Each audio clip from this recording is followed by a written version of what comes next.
दोस्तों, आज मैं टॉपिक स्टार्ट करने जा रहा हूँ कोऑर्डिनेट ज्योमेट्री।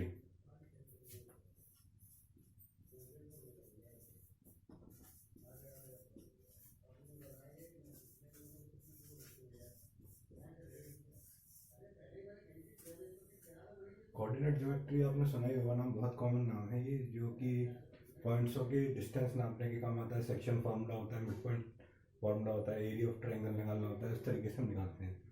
सबसे पहले हम निकालते हैं डिस्टेंस बिटवीन टू पॉइंट्स। सबसे पहला पॉइंट है हमारा डिस्टेंस बिटवीन टू पॉइंट।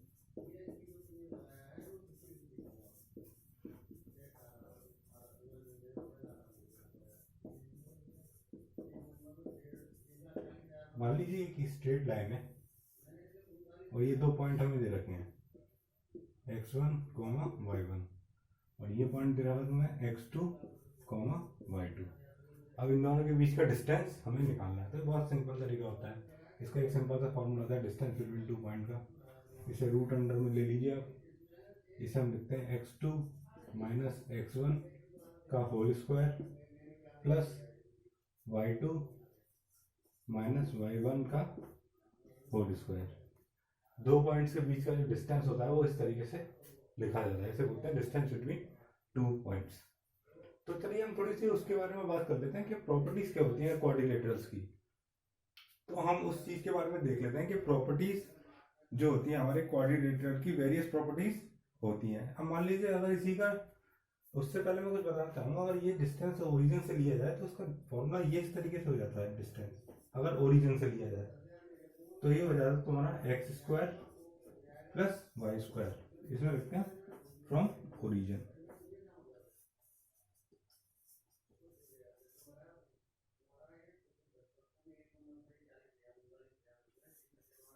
तो जो डिस्टेंस होता है वो ओरिजिन से ले लिया जाता है। चलिए अब आगे बात करते हैं प्रॉपर्टीज ऑफ अ कोऑर्डिनेटर क्या होती है।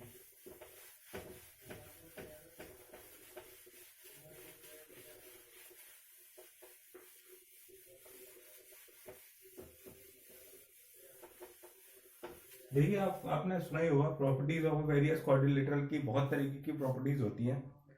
तो जैसे कि मैं आपको बताना चाहूंगा कुछ प्रॉपर्टीज कोऑर्डिनेटर्स की क्या क्या होती हैं। तो यहाँ पे मैं बताना चाहूंगा प्रॉपर्टीज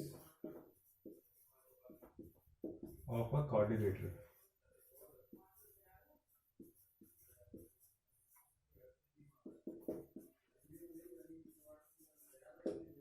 सबसे पहले हम बात करते हैं रेक्टेंगल की। जो रेक्टेंगल होता है, रेक्टेंगल्स में क्या होता है, रेक्टेंगल्स के अंदर सारी साइड्स इक्वल होती हैं। Opposite sides, sorry, opposite sides are equal. तो ये opposite sides are equal and diagonals are equal. ये होता है तुम्हारा रेक्टेंगल। दूसरा आता है तुम्हारा स्क्वायर। स्क्वायर में क्या होता है, ऑल साइड्स आर इक्वल, सारी साइड्स इक्वल होती हैं। All sides are equal and diagonal are also equal. ये हमारा तुम्हारा डायगोनल हो गया। तो आपने देखा होगा स्क्वायर में सारी साइड्स इक्वल होती हैं, रेक्टेंगल में अपोजिट साइड्स इक्वल होती हैं, और सारी सारी साइड्स इक्वल होती हैं और डायगोनल्स इक्वल होती हैं। और तीसरा होता है हमारा पैरेललोग्राम। पैरेललोग्राम में क्या होता है,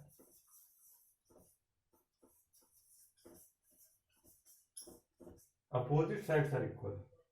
पैरेललोग्राम में क्या होता है, अपोजिट साइड्स मतलब जो आगे जो अपोजिट साइड्स होती हैं वो इक्वल होती नहीं, डायगोनल्स इक्वल नहीं होती।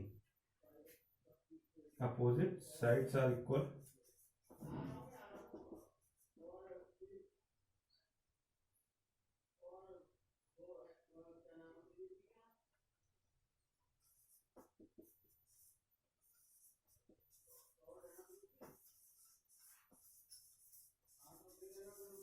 but diagonals are not equal. ये रब कर रहा हूँ, स्पेस नहीं है,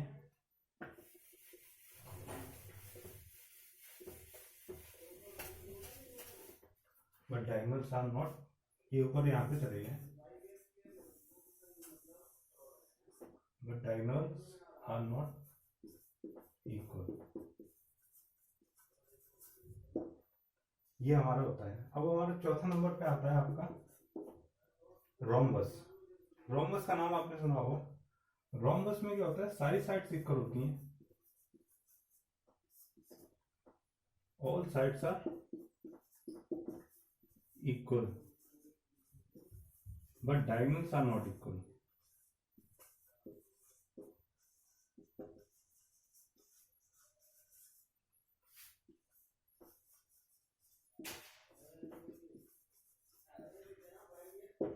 तो आप ये समझ रहे होंगे, जो आपका स्क्वायर होता है वो रोम्बस हो सकता है, लेकिन रोम्बस है वो स्क्वायर नहीं हो सकता।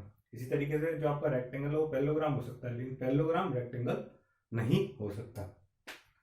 तो चलिए अब हम थोड़ा उस पर बात करते हैं। ये तो प्रॉपर्टीज थी कोऑर्डिनेटर की,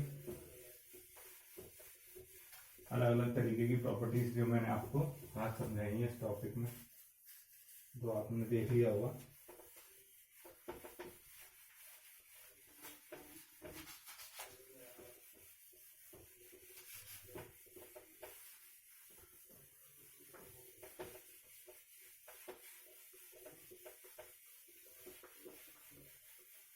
अब थोड़ा सेक्शन फॉर्मूले के बारे में ऊपर बात कर लेते हैं।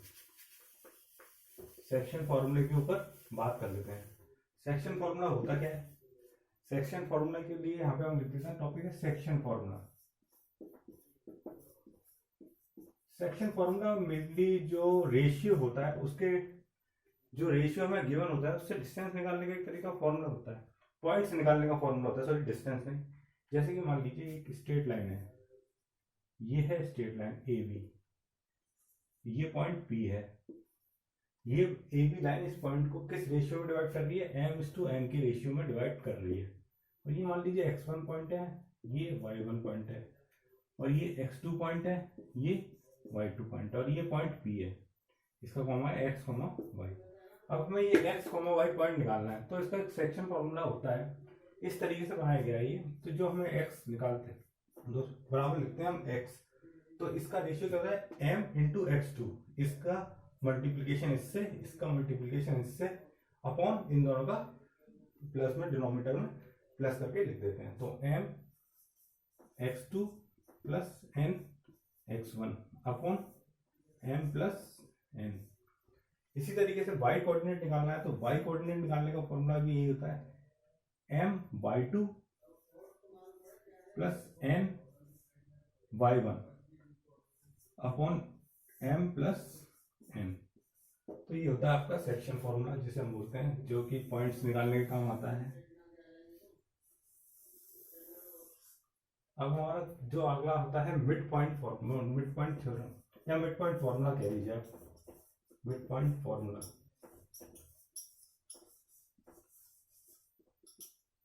तो ये मिड पॉइंट फॉर्मूला निकालने के किस चीज के लिए काम आता है?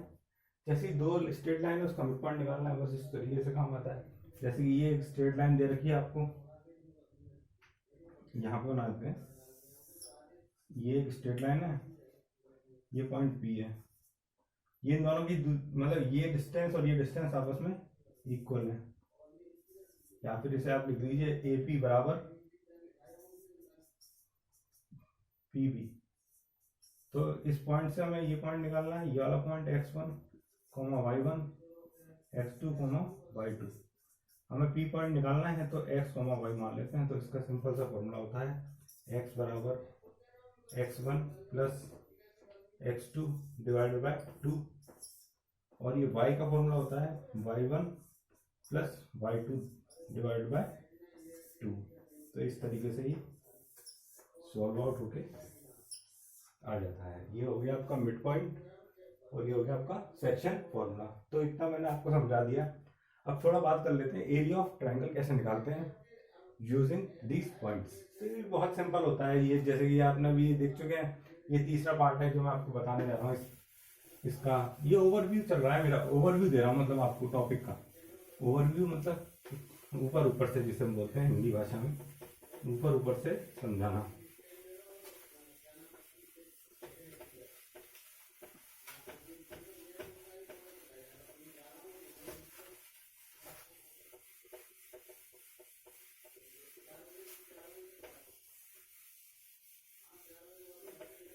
इसे बोलते हैं ओवरव्यू।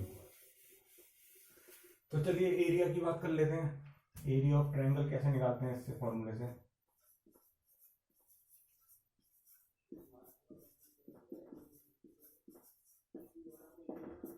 जैसे कि मान लीजिए एक आपको ट्रायंगल दे रखा है इस तरीके से, ये point A B C, A B C, तो ये x1 y1 है, ये x2 y2 है, ये x3 y3 है। ये 3 पॉइंट दे रखे हैं आपको। अब इसका एरिया निकालना है। इसका बहुत सिंपल फॉर्मूला होता है, जिसे आपको अप्लाई करना है, उससे पूरा एरिया निकल के आ जाएगा। वो देखिए फॉर्मूला क्या होता है। तो area of triangle ABC, area of triangle ABC, ठीक है। तो ये इस तरीके से दिखाया जाएगा। सबसे पहले आएगा 1/2 मॉड ब्रैकेट। अब देखिए, अब मैं स्टार्ट करने जा रहा हूँ। जैसे हम पहला कोऑर्डिनेट रखते हैं x1, तो जो x1 के साथ जो मल्टीप्लिकेशन होगा वो इन दो नंबर का होगा, x2 यानी कि y2 माइनस y3 प्लस, हम वहां बात करते हैं x2 की, तो x2 से रखेंगे तो y3 minus y1, y3 minus y1। अब इस तरीके से हम बात करते हैं x3 की, तो x3 को हम लिखेंगे, अब यहाँ पे 3 आ गया तो यहाँ पे 1 आ जाएगा, y3 माइनस y2। इस तरीके से ये लिखा जाएगा। तो ये मॉड, ये ब्रैकेट क्लोज और ये मॉड क्लोज। तो ये आपका एरिया ऑफ ट्रायंगल एबीसी इस तरीके से निकाल जाता है। अगर मान लीजिए लाइन कोलिनियर है, तो अगर कंडीशन फॉर कोलिनियरिटी की ये होती है, इसे हम लिखते हैं condition of collinearity. Condition of collinearity में क्या होता है, ये वाला जो पार्ट देख रहा है ना, ये वाला, ये 0 के बराबर हो जाता है। ये 0 के बराबर इसलिए हो जाता है क्योंकि सारे पॉइंट्स लाइन पे आ जाते हैं। इस वाले हिस्से को आप दबा दीजिए, नीचे कर दीजिए, तो ये एक स्ट्रेट लाइन बन जाएगी। ये वाला पार्ट पूरा नीचे हो गया, तो ये वाला जो पार्ट होता है वो 0 के बराबर हो जाता है। तो कंडीशन ऑफ कोलिनियरिटी क्या होती है, x1 y2 minus y3 plus x2 y3 minus y1 plus x3 y1 minus y2 is equals to 0। तो ये आपकी कंडीशन ऑफ कोलिनियरिटी आ गई। तो मेरा आज का जो कोऑर्डिनेट का पार्ट था वो मैंने आपको समझा दिया है। अगर कोई डाउट आए तो आप कमेंट सेक्शन में मुझे बता सकते हैं। और ये मेरा पार्ट कंप्लीट हुआ। तो मेरे चैनल को लाइक कीजिए, सब्सक्राइब कीजिए और कमेंट कीजिए। Thank you.